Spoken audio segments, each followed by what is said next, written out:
Wow, salut à toi mon petit renard congolais. Y a des renards au Congo?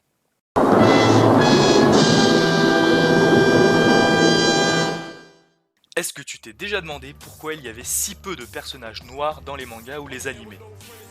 Non? Eh bah écoute, je vais t'expliquer un peu tout ça tout de suite.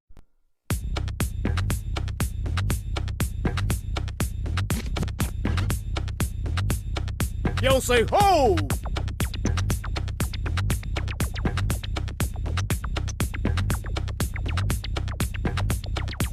俺が誰だか知ってるかい八尾がサビのキラー B 美人を宿したこの体にビートを刻むぜ日々新たに珍中敵が生き抜く定め息つく間もなく戦う日々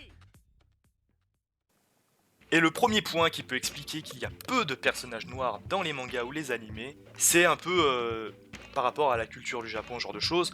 Au Japon, il est de façon un peu commune qu'une peau très claire est synonyme de pureté.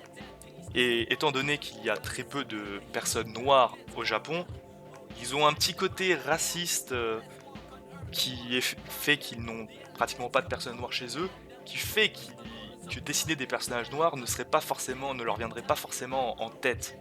Quand on regarde les personnages, les japonais qui se feraient bronzer la peau assez foncée sont plutôt mal vus en général. Si c'est des filles, c'est plutôt des filles qui font radiateur, si tu vois ce que je veux dire. Et quand c'est des mecs, c'est que c'est un peu un casse-cou, quoi. C'est un peu un mec qui traîne dans les rues, qui fume ses clopes avant 21 ans, ce genre de choses. Et au Japon, les règles, c'est les règles, on n'aime pas trop en déroger. Du coup, ça peut expliquer que les personnages noirs sont pas forcément bien vus au Japon, et leur donne souvent pas un rôle de gentil, mais un rôle un peu méchant, un peu baroudeur, casse-cou, filou, ce genre de choses. Le deuxième point, et là tu vas me dire ça paraît logique, un manga c'est en noir et blanc. Du coup, faire un personnage qui aurait la peau mate, qui serait métissé, qui serait noir, ça reviendrait à devoir à chaque fois colorer la peau en grisâtre pour qu'on comprenne que ce personnage est noir. Et pour un mangaka, ça peut être une perte de temps, surtout s'il a des délais assez rapides. Faire de ton personnage un personnage noir, ça veut dire que tu as plus de travail. C'est comme ceux qui préfèrent avoir des cheveux blonds pour leur personnage principal à la Naruto, ça évite de devoir colorier l'intérieur. Ça va beaucoup plus vite, surtout que l'ancrage, ça peut être quelque chose qu'on refait plusieurs fois quand on dessine ou ce genre de choses. Du coup, on peut tout simplement se dire que faire un personnage noir qui apparaîtrait souvent ou même métissé, ça reviendrait à chaque fois à lui colorer la peau, ça ralentirait le mangaka et il se dit je préfère faire un personnage blanc, ça me prendra beaucoup moins de temps. Néanmoins, il y a quand même quelques mangas qui arrivent à avoir des personnages noirs intéressants. Souvent on se dit il n'y a pas de personnages noirs dans les mangas.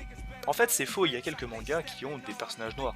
On prend le cas de Afro Samurai où le personnage principal est noir, c'est un vieux samouraï noir avec une coupe afro. Bon, c'est un peu cliché quoi, les noirs dans les mangas, ça a soit des grosses lèvres, soit c'est un grand costaud, soit il a une coupe afro, et si c'est une fille en général, elle a la rosée qui perle si tu vois ce que je veux dire. C'est en général les filles qui ont la peau mate au Japon, comme j'ai dit précédemment, c'est pas forcément bien vu et du coup les femmes noires souvent ils leur donnent un côté très sexy, très sexualisé. Et du coup, c'est tentant un peu péjoratif, mais il y a certains mangas qui arrivent quand même à introduire des personnages noirs qui sont intéressants. Par exemple, dans le cas de Naruto, avec la découverte du village de la foudre, Kumo, on commence à voir pas mal de personnages noirs et on se dit pas, ah bah c'est un cliché, c'est pour certains, ok, le rappeur, mais il y en a d'autres, ça passe mieux. On peut prendre aussi Jackal, où un des personnages a la peau un peu mate, ou même Full Metal qui avait un peuple où les personnages avaient la peau très mate, notamment un des personnages qu'on revoit souvent qui est plutôt méchant au début, a la peau mate, car il est un des survivants. Il y a plein d'exemples de mangas qui ont des personnages noirs qui sont intéressants et même qu'on kiffe. Par exemple dans Bleach on a Yoruichi, si je dis pas de bêtises, qui est le chat noir à la base, qui se transforme en personnage noir, très original, mais c'est encore un personnage qu'on voit qui est sexualisé mais qui passe quand même bien. Des personnages noirs commencent à arriver, j'ai l'impression, de plus en plus dans le manga, puisque la mentalité au Japon évolue, comme pour les tatouages, où on commence à se dire, bon bah finalement les étrangers ils en ont, c'est des gens qui sont plutôt fiables, contrairement aux Yakuza qu'ils avaient il y a peut-être 50 ans où ils sont restés bloqués dessus. Je pense que les personnages noirs vont commencer un peu à arriver de plus en plus dans les mangas, comme je dis. Après, il y aura toujours cette contrainte que j'ai expliquée de quand je dessine un personnage noir, ça me prend plus de temps. Est-ce que je veux vraiment qu'un de mes personnages principaux soit un de ces personnages noirs qui va me prendre plus de temps?